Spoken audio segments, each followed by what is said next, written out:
Chairman Peoples Party Bilawal Bhutto Zardari نے کہا ہے کہ آزاد کشمیر کے انتخابات میں مسلم لیگ نون کو ایسی شکست ہوگی کہ تاریخ یاد رکھے گی۔ انتخابات کے بعد پیپلز پارٹی حکومت بنائے گی۔ کوٹلی میں جلسے سے خطاب کرتے ہوئے کہا کہ آزاد کشمیر کے مسائل کا حل ان کے پاس ہے، وہ اپنا کردار ادا کرنے کے لیے تیار ہیں۔ 12 نشستیں زیادہ اہم ہیں یا انسانوں کی زندگی؟ سچائی اور مفاہمتی کمیشن بنانے کی تجویز پر ابھی تک وفاقی حکومت اور احتجاج کرنے والوں کی جانب سے جواب نہیں آیا۔ اگر کمیشن نہیں بنا سکتے تو مسائل کا دوسرا حل بتا دیں۔ بلاول بھٹو زرداری کا کہنا تھا کہ مسلم لیگ نون کے وزیر کشمیریوں کو نقصان پہنچا رہے ہیں۔ وزیر دفاع کے بیان پر اب تک وزیر اعظم کا جواب نہیں آیا۔ جب تک وہ وزیر کابینہ میں رہے گا وہ اس بیان کو وفاقی حکومت کی پالیسی سمجھیں گے۔ کشمیریوں کے خلاف بیان دینے والوں کو وزارت میں بیٹھنے کا کوئی حق نہیں ہے۔ آج تک یہ جواب نہیں آیا وزیر اعظم پاکستان سے، حکومت پاکستان سے، کہ یہ جو آپ کا آنریبل ممبر سیالکوٹ نے بیان دیا ہے کشمیریوں کے خلاف اور میرپور کے خلاف اور آبلا کوٹ کے خلاف، کیا یہ بیان وفاقی حکومت کا پالیسی ہے یا نہیں؟ اس لیے جب تک وہ وزیر آپ کا کیبنٹ میں رہے گا اور وہ یہ پالیسی رکھے گا تو ہم سمجھیں گے کہ یہ آپ کا بھی پالیسی ہے۔ تو میں سمجھتا ہوں کہ بہت ضروری ہے کہ وفاقی حکومت اور مسلم لیگ نواز اس قسم کے وزیر جو ان کو نقصان پہنچا رہے ہیں، جو کشمیریوں کو نقصان پہنچا رہے ہیں، ان کو دور کرنا چاہیے۔ اگر کوئی وزیر کہتا ہے کہ فلاں حلقہ کو، فلاں علاقہ کو، فلاں والے کو میں کشمیری نہیں سمجھتا تو اس کا کوئی حق نہیں کہ وہ وزیر رہے، اس کا کوئی حق نہیں کہ وہ ممبران اسمبلی رہے۔ کشمیر کا مستقبل آپ کا جیب میں نہیں، کشمیر کا مستقبل فیصل آباد کا جیب میں نہیں، کشمیر کا مستقبل میرے کشمیر کے نوجوان کے ہاتھ میں ہے۔ اور انشاءاللہ تعالی 27 جولائی کو 27 جولائی کو وہ تیر پر تھپا لگا کے ایسے تیروں کا بارش ہوگا، ایسے تیروں کا بارش ہوگا کہ شیر کا ان پہاڑوں کے درمیان شیر کا وہ شکار ہوگا کہ تاریخ یاد رکھیں گے۔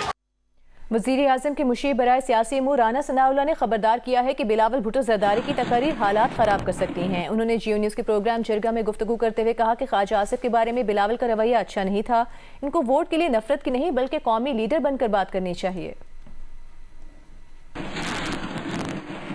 بلاول بھٹو زرداری صاحب کی جو تقاریر ہیں وہ حالات کی خرابی کا موجب بن سکتی ہیں۔ میں یہ الزام نہیں دیتا کہ وہ بن رہی ہیں، لیکن وہ جس طرح کا لہجہ اختیار کر رہے ہیں انہیں اس سے اوپر اٹھ کے ایک قومی سطح کے لیڈر کے طور پہ جو ہے وہ بات کرنی چاہیے۔ صرف ووٹ حاصل کرنے کے لیے ایسی بات جو تفریق کی بات ہو، جو نفرت کی بات ہو، میرا خیال ہے کہ وہ نہیں کرنی چاہیے۔ ان کا جو رویہ تھا ڈیفنس منسٹر خواجہ آصف صاحب کے بارے میں کہ جی ان کو چلیں آپ مطالبہ کر لیں کہ جی ان کو ریزائن کرنا چاہیے، لیکن یہ کہنا کہ جو ان کو لات مار کے جو ہے وہ ان کو نکالا جانا چاہیے، پی ایم ایل میں نے اس طرح سے لاتیں مار کے لوگوں کو نکالنے کا رواج نہ ہے اور نہ کبھی جو ہے وہ رہا ہے۔ کالعدم قرار دینے کا فیصلہ تھا ایکشن کمیٹی کو، یہ وفاقی حکومت نے کیا ہے یا کہ آزاد کشمیر حکومت نے کیا ہے؟ یہ تو اختیار ہی آزاد کشمیر کی حکومت کا ہے۔ پرائم منسٹر جو ہیں وہ فیصل راٹھور صاحب آن ریکارڈ ہیں، انہوں نے جب یہ فیصلہ کیا انہوں نے میڈیا میں آ کے اس کو ڈیفینڈ کیا، اور اس کے بعد قمرالزمان کائرہ صاحب نے میڈیا میں آ کے ڈیفینڈ کیا، ہم نے بھی ڈیفینڈ کیا۔ ہم اس فیصلے کے خلاف نہیں ہیں۔ وفاقی حکومت جو ہے وہ اس فیصلے کی پشت پہ کھڑی ہے آزاد کشمیر کی حکومت کے ساتھ، لیکن یہ فیصلہ انہوں نے کیا ہے، اور بلاول بھٹو زرداری صاحب جو ہیں وہ اس فیصلے کی مخالفت کر رہے ہیں۔ یعنی وہ باتوں میں شاید واضح طور پہ تو نہیں کہہ پا رہے، لیکن باتوں میں جو ہے نا وہ اشاروں کناؤں میں اس کی مخالفت کر رہے ہیں۔ آپ لوگوں نے مولانا فضل الرحمان کے خلاف بھی ایف آئی آر کاٹ دی؟ نہیں، ایف آئی آر جو ہے وہ ہم نے تو بالکل نہیں کٹوائی، اور میں ذاتی طور پہ بھی، اور جہاں تک وزیر اعظم کی یہ سوچ ہے، میں سمجھتا ہوں کہ بالکل ہم اس حق میں نہیں ہے کہ مولانا فضل الرحمان صاحب کے خلاف کوئی ایف آئی آر کاٹی جائے. ہم اس حق میں بھی نہیں ہیں کہ اس بات کو جو ہے وہ ضرورت سے زیادہ طول دیا جائے. سندھ کے سینئر وزیر شرجیل میمن نے رانا ثناء اللہ کے بیان پر رد عمل دیتے ہوئے کہا ہے کہ بلاول کشمیر میں نون لیگی وزراء کی بھڑکائی ہوئی آگ کو ٹھنڈا کرنے کی کوشش کر رہے ہیں. نون لیگ کے وزراء کے غیر ذمہ دارانہ بیانات سے کشمیر میں منفی فضا پیدا ہوئی. نون لیگ کے وزراء نے غیر سنجیدہ سیاست کرتے ہوئے کشمیری عوام کی توہین کی. شرجیل میمن کا کہنا تھا کہ غرور تکبر کا عالم یہ ہے کہ نون لیگ کے وفاقی وزراء اپنے بیانات پر معذرت کرنے سے بھی گریز کر رہے ہیں. ان کا کہنا تھا کہ بلاول چاروں صوبوں آزاد کشمیر اور گلگت بلتستان کی مضبوط آواز بن کر عوام کے احساس محرومی کو ختم کرنے کی کوشش کر رہے ہیں. بلاول بھٹو زرداری اس وقت ایک حقیقی مدبر اور اسٹیٹسمین کا کردار ادا کر رہے ہیں.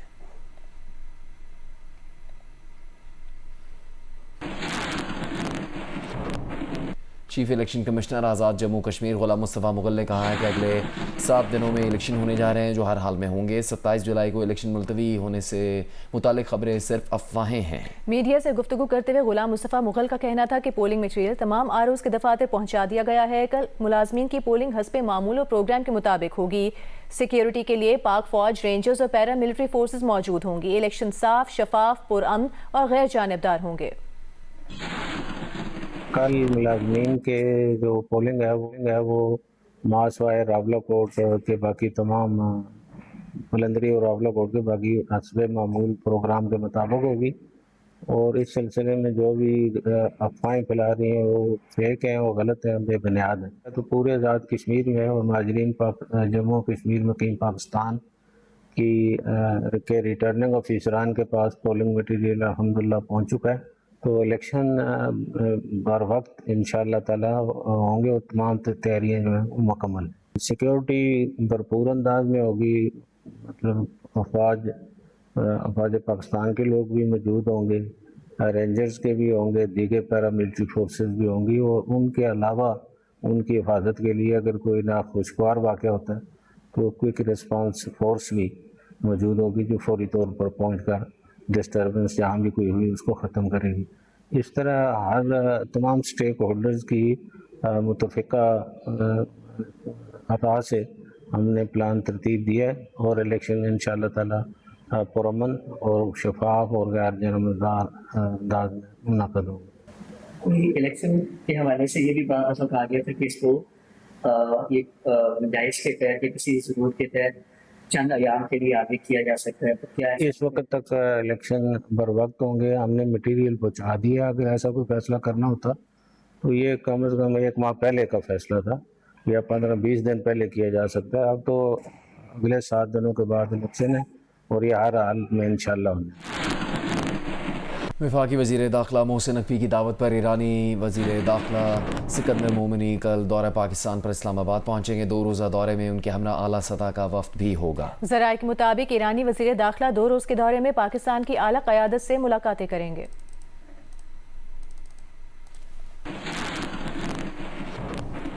امریکہ کی سینٹرل کمانڈ نے کہا ہے کہ ایران کے خلاف حملوں کی حالیہ لہر مکمل کر لی ہے. 8ویں رات مسلسل حملوں میں امریکی فوج نے ایرانی فوج کے ساحل کی نگرانی کے نظام، ایئر ڈیفنس سسٹمز، بحری صلاحیت اور ڈرونز کے مقامات کو نشانہ بنایا.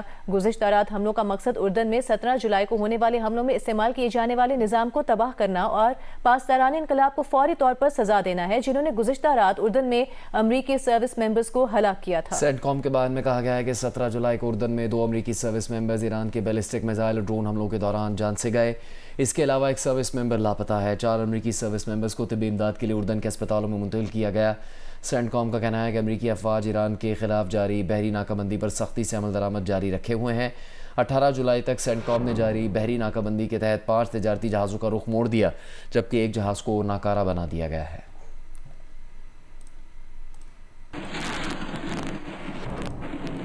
امریکی صدر ٹرمپ نے اردن میں ایرانی حملوں سے امریکی فوجیوں کی ہلاکت پر افسوس کا اظہار کیا ہے. کہا کہ یہ انتہائی افسوسناک ہے. صورتحال پر انہیں بے حد دکھ ہے. ایران کو کبھی جوہری ہتھیار حاصل کرنے نہیں دیں گے. ایران ڈیل پر عمل نہیں کر رہا تو امریکہ کو بھی فکر نہیں. دوسری جانب روسی میڈیا کا دعویٰ ہے کہ صدر ٹرمپ نے پینٹاگون کو پوری شدت سے ایران پر بمباری کا حکم دے دیا ہے. امریکی حملوں کے بعد ایران کی جوابی کارروائی. ایران کی فوج نے کویت میں 2 امریکی فوجی اہداف پر ڈرون حملوں کا دعویٰ کیا ہے. سرکاری ٹی وی پر جاری ایرانی فوج کے بیان میں کہا گیا ہے کہ کیمپ الادیری پر ڈرون سے اسلحہ ڈپو اور السالم ایئر بیس پر پیٹریوٹ دفاعی نظام کے ریڈار نشانہ بنائے گئے ہیں.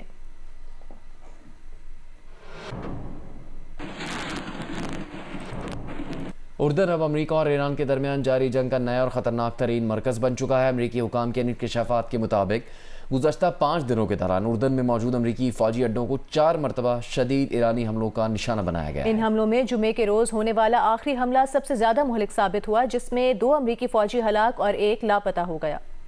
امریکی اخبار نیو یارک ٹائمز کی رپورٹ کے مطابق اردن میں گزشتہ 5 روز کی ان کارروائیوں کی اندرونی کہانی اور مکمل تفصیلات منظر عام پر آ گئی ہیں. امریکی حکام نے ان تفصیلات سے پردہ اٹھایا ہے جسے پینٹاگون نے تاحال عوامی سطح پر مکمل طور پر ظاہر نہیں کیا تھا. ایرانی میزائلوں نے سب سے پہلے کنگ فیصل ایئر بیس پر امریکی فوجیوں کی رہائشی عمارت کو نشانہ بنایا، جس کے نتیجے میں 5 امریکی اہلکار شدید زخمی ہوئے. دوسرا حملہ مشرقی اردن کے ایک ایسے فوجی اڈے پر ہوا جہاں امریکی بلیک ہاک ہیلی کاپٹرز آپریشنل تھے. اس حملے میں کئی قیمتی ہیلی کاپٹرز کو شدید نقصان پہنچا. تیسرے حملے میں ایرانی میزائلوں نے ازرق میں واقع اردن کے معروف موفق سالتی ایئر بیس کو نشانہ بنا کر امریکی دفاعی نظام کو ہلا کر رکھ دیا. جمعے کے روز اسی ایئر بیس پر ہونے والے چوتھے حملے میں 2 امریکی فوجی موقع پر ہلاک ہوئے، جبکہ ایک اہلکار تاحال لاپتہ ہے. اطلاعات کے مطابق ان پے در پہ حملوں نے پینٹاگون حکام کو پریشان کر دیا ہے. امریکی حکام کا ماننا ہے کہ ایرانی افواج کے پاس نہ صرف میزائلوں کا بہت بڑا ذخیرہ موجود ہے، بلکہ وہ اب امریکی فضائی دفاعی نظام کو چکمہ دینے میں پہلے سے کہیں زیادہ ماہر ہو چکے ہیں. حکام کا کہنا ہے کہ جنگ کے ابتدائی دنوں میں پینٹاگون نے بحرین، قطر اور متحدہ عرب امارات سے اپنے متعدد فوجیوں کو محفوظ سمجھ کر اردن اور اسرائیل منتقل کیا تھا، لیکن اب صورتحال بدل چکی ہے. خلیجی ممالک کی جانب سے امریکی طیاروں کو اپنی فضائی حدود استعمال کرنے پر پابندیوں کے بعد اب اردن ہی مشرقی وسطی میں امریکی کارروائیوں کا واحد اور سب سے بڑا گڑھ بن چکا ہے، جو اب ایران کے براہ راست نشانے پر ہے. مٹیاری میں وہاب شاہ ریلوے اسٹیشن کے قریب مال گاڑی الٹ گئی. ڈی ایس ریلوے سرکھر فرمان غنی کا کہنا ہے کہ تمام ٹرینوں کو مختلف اسٹیشنز پر روک دیا گیا ہے. روہڑی سے روانہ ریلیف ٹرین رات 10 بجے تک حادثے کے مقام پر پہنچے گی. کوٹری سے روانہ ریلیف ٹرین بھی جلد جائے حادثہ پر پہنچ جائے گی. ڈی ایس ریلوے کا مزید کہنا تھا کہ ٹریک کا کافی سے متاثر ہوا ہے. ٹریک کی بحالی میں کافی وقت درکار ہوگا. کوشش ہے دونوں ٹریکس کو جلد کلیئر کر کے معطل آپریشن بحال کر دیا جائے. وفاقی وزیر اطلاعات عطا اللہ تارڑ نے کہا کہ نورین نیازی کے بیان کو لے کر لوگوں میں غم و غصہ ہے. ان کے بیانات بھارتی میڈیا کی زینت بنتے ہیں. آپ کی سیاست ختم ہو چکی، ان کی پارٹی انتشار کا شکار ہے. مارکہ حق میں پاکستان کی فتح ان کو ہضم نہیں ہو رہی. آپ کو جواب دینا ہوگا. ایسی سوچ قابل مذمت ہے. جلسے سے خطاب میں وفاقی وزیر اطلاعات نے کہا کہ کشمیر کے مہاجرین کی سیٹوں سے متعلق ہم یہاں اکٹھے ہوئے ہیں. ہجرت کرنے والوں کی سیٹیں ختم کرنے کا دم کسی میں نہیں. محترمہ نورین نیازی صاحبہ کا بیان سامنے آیا ہے. آپ یہ اب شیم لوگ کہہ رہے ہیں تو آپ اندازہ کریں کہ لوگوں کے اندر کتنا غم و غصہ ہے نورین نیازی کے بیان کو لے کر. اپنے بھائی کی سیاست کے پیچھے جو کہتے ہیں کہ فلاں نہیں تو پاکستان نہیں، اب وہ مارکہ حق پہ سوال اٹھانا شروع ہو گئے ہیں. اب وہ ایسے بیانات دیتے ہیں جو بھارتی میڈیا کی زینت بنتے ہیں اور انڈین میڈیا ان بیانات کو اٹھاتا ہے. یہ ساری سیاست، یہ ساری وزارتیں، یہ حکومتیں، یہ اپوزیشن، یہ عہدے، یہ پاکستان ہے تو یہ سب کچھ قائم ہے. اگر پاکستان نہیں تو کچھ نہیں، اور ان کو یہ بات سمجھ لینی چاہیے. خیبر چیمبر کے زیر اہتمام آل پارٹیز کانفرنس نے مطالبہ کیا ہے کہ زم اضلاع اور مالکن ڈویژن میں رائج تمام وفاقی ٹیکس واپس لیے جائیں. زم اضلاع کے انضمام کے وقت کا ٹیکس استثنا بحال کیا جائے. آل پارٹیز کانفرنس کے اعلامیے میں کہا گیا ہے کہ زم اضلاع کی معاشی بحالی، تجارت کے فروغ اور روزگار کے لیے اقتصادی پیکج کا اعلان کیا جائے. اجلاس میں خیبر پختونخوا حکومت کے زم اضلاع میں صوبائی ٹیکسوں کے خاتمے کے فیصلے کا خیر مقدم کیا گیا. اے بی سی بی خطاب میں تحریک انصاف کے رہنما نور الحق قادری نے کہا کہ خیبر پختونخوا حکومت نے قبائلی اضلاع پر نافذ صوبائی ٹیکس واپس لیے. ٹیکسوں کی واپسی کا مطالبہ جائز ہے. ایسے تناسب سے ٹیکس لیا جائے تاکہ قبائلی عوام اپنا کاروبار بڑھا سکیں. وادی نیلم کے کٹھا پیرا نالے میں کلاؤڈ برس کے سبب طغیانی آ گئی. گھر اور دکانیں متاثر ہوئے ہیں. ڈپٹی کمشنر کا کہنا ہے کہ مکانات، دکانیں، گاڑیاں اور موٹر سائیکلیں ریلے میں بہہ گئیں.